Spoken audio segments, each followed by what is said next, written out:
नमस्कार, आपण पाहत आहात लोकनाय न्यूज। चंद्रपूर जिल्ह्यातील नागवेळ तालुक्यातील धामणगाव चक येथील ग्रामस्थांची अनेक वर्षापासूनची गंभीर समस्या आजही कायम आहे। ग्रामपंचायत आहे, पण त्या ग्रामपंचायतीपर्यंत पोहोचण्यासाठी गावकऱ्यांकडे पक्का रस्ताच नाही।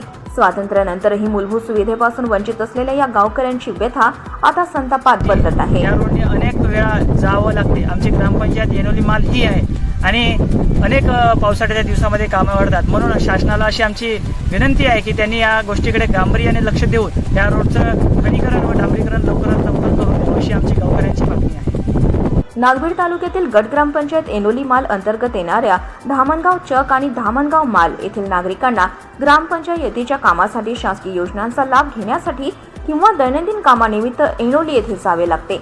मात्र या मार्गावर आजही पक्का रस्ता नसल्याने विशेषतः पावसाळ्यात नागरिकांना प्रचंड हाल अपेष्टा सहन कराव्या लागतात।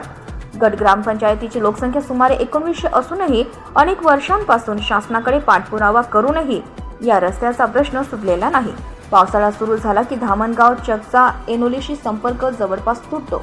अशा वेळी ग्रामस्थांना घोडसरी कालव्याचा पातळीवरून जीव धोक्यात घालून पायी प्रवास करावा लागतो।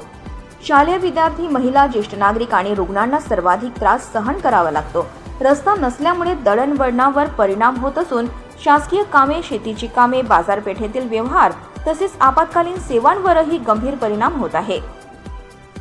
ग्रामस्थांचा संयम आता संतप्त चालला असून प्रशासनाने केवळ आश्वासनांवर न थांबता तातडीने काम सुरू करावे अशी जोरदार मागणी होत आहे। कच्चेपार ते धामणगाव माल या मार्गाचे डांबरीकरण करून कायमस्वरूपी पक्का रस्ता तयार करावा, जेणेकरून गावकऱ्यांची अनेक वर्षाची अडचण दूर होईल अशी ग्रामस्थांची एकमुखी मागणी आहे। आता प्रश्न असा आहे की ग्रामपंचायत असताना ग्रामपंचायतीपर्यंत जाण्यासाठी रस्ताच नसेल तर विकासाच्या घोषणा नेमक्या कोणासाठी? प्रशासन या गंभीर प्रश्नाची दखल घेणार का, की गावकऱ्यांना आणखी कित्येक वर्षे प्रतीक्षाच करावी लागणार? लोकनाय